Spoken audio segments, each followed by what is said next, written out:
યોજવામાં આવ્યો હોવાનો અહેવાલ સામે આવ્યો છે। મધરાતે લાખો લોકો રામકથા મેદાનમાં ઉમટ્યા હતા, જેને લઈને વાત કરવામાં આવે તો સમાજની એકતા, શિક્ષણ અને વ્યવસાય મુક્તિ એ મુખ્ય એજન્ડા રહ્યા હતા।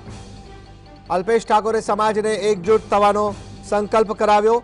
આ સાથે જ વાત કરવામાં આવે અન્ય મહત્વપૂર્ણ નિવેદનની તો અલ્પેશ ઠાકોર દ્વારા એક મહત્વપૂર્ણ નિવેદન આપવામાં આવ્યું કે કંઈ નહીં કરી શકું તો રાજનીતિ છોડી દઈશ। ખૂબ મહત્વપૂર્ણ સમાચાર અલ્પેશ ઠાકોરે મહત્વપૂર્ણ નિવેદન ક્ષત્રિય ઠાકોર સમાજના સંમેલનમાં આપ્યું હતું। ગુજરાત ક્ષત્રિય ઠાકોર સમાજમાં યુવા શક્તિને જાગૃત કરવા, વ્યસન મુક્તિ, રોજગાર, શિક્ષણ અને સમાજના વિકાસ જેવા મુદ્દાઓ પર ચિંતન કરવા રામકથા મેદાનમાં અભ્યુદય મહાસંમેલનનું આયોજન કરવામાં આવ્યું હતું, જેમાં અલ્પેશ ઠાકોર દ્વારા મહત્વપૂર્ણ નિવેદન આપવામાં આવ્યું છે। કાર્યક્રમ પાછળ કોઈ રાજકીય હેતુ ન હોવાની વાત અલ્પેશ ઠાકોરે કરી અને આ સાથે જ તેમણે મહત્વપૂર્ણ નિવેદન આપતા જણાવ્યું કે કંઈ આપી નહીં શકું તો રાજનીતિ છોડી દઈશ। ખૂબ મહત્વપૂર્ણ નિવેદન સામે આવી રહ્યું છે, જેને લઈને વાત કરવામાં આવે તો સંમેલનના મુખ્ય એજન્ડા સમાજની એકતા અને શિક્ષણને લઈને જાગૃતતા ફેલાવવાનો હતો। ગેનીબેન ઠાકોરે પણ કીધું કે દીકરીઓના શિક્ષણ ઉપર વિશેષ ભાર આપવામાં આવશે અને જેને લઈને વાત કરવામાં આવે તો સંમેલનની શરૂઆતની વાત કરવામાં આવે તો રંગેચંગે શરૂઆત કરવામાં આવી અને ત્યારબાદ વાત કરવામાં આવે તો સમાજને શિક્ષણના ઉચ્ચ સ્તરે પહોંચાડવા માટે સંકલ્પ લેવડાવવામાં આવ્યો હતો।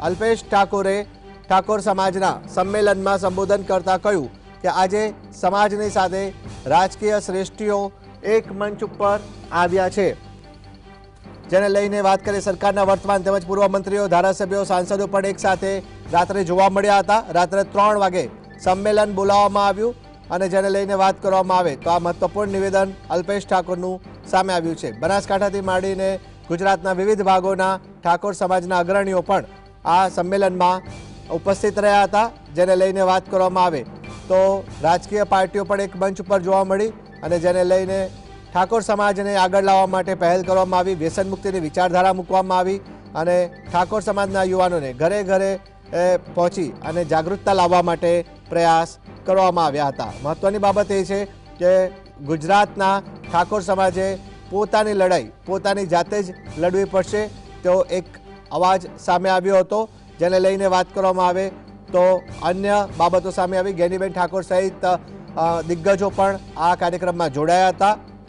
મહત્વની બાબત એ છે કે અલ્પેશ ઠાકોરની વાત કરવામાં આવે તો તેમણે આ મહત્વપૂર્ણ નિવેદન આપ્યું છે કે હું રાજનીતિમાં કંઈ ન આપી શકું તેમ હોઉં તો રાજનીતિ છોડી દઈશ। આવનારા સમયની વાત કરવામાં આવે તો 2036માં ઠાકોર સમાજની દીકરી એસપી કે કલેક્ટર બની અને અહીં ભાષણ કરશે તેવો તેમણે આશાવાદી વ્યક્ત કર્યો હતો। દેશના ઇતિહાસમાં 3જી રાત્રિ સભા હતી અને આ સાથે જ અલ્પેશ ઠાકોરે પોતાનું નિવેદન આપતા જણાવ્યું કે હું વિવેકી છું પણ ડરપોક નથી। ગુજરાતના ક્ષત્રિય ઠાકોર સમાજ માટે આ ખૂબ મહત્વપૂર્ણ સમાચાર। ગુજરાતના ક્ષત્રિય ઠાકોર સેના દ્વારા જે આ કાર્યક્રમનું આયોજન કરવામાં, જેમાં સમાજને ઉજાગર કરવાનો ઉદ્દેશ્ય હતો અને જેને લઈને સમાજમાં શિક્ષણનો વ્યાપ વધારવામાં આવે તેવી પણ વાત સામે આવી હતી।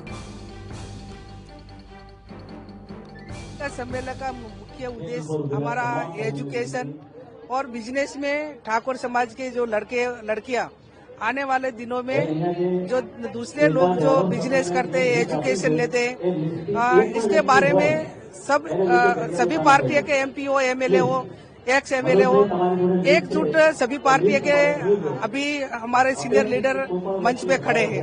तो आने वाले दिनों में हमारा एक ही एजेंडा है कि सभी गुजरात में साथ मिलकर एजुकेशन का काम कैसे करें, सामूहिक शादी का काम हो, बिजनेस के बारे में बात करनी हो तो वहाँ कैसे हो, वही हमारा आज का एजेंडा है।